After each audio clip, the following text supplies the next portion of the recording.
Falava o lo ingo yese mataia o te sau mele la fanga o imoso ma sa tu pai savai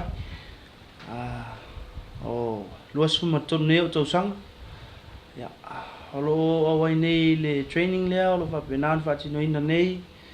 ele whipti sponsor inga inicio company ya se tasi o poloketi fa penan o amtalia fa ngai se tasi se vai ngala titi o lo fanua ya o lo o fa ngai nei ni tu ainga herbs e tolu ai fai tu ainga o le sala elu o le green onion o le green pepper pe ai la ele male paso garlic tribes ya o na penao na o ina le ne a onga ya te le sa o onga pa pena fo yo na mo mai ai am se lu itau fo ya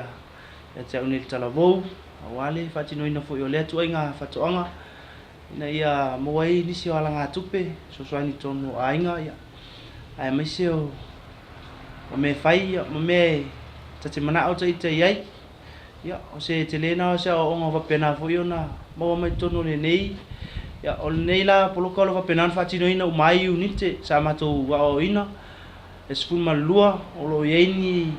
skills po ni metotia ia fa pena no fa tino ina fa to anga o herbs o nisilana o mea fa pena fo yo na fa tino ina ma fa ngai nei la tamai fa pena na o ina ile to masina fa tailava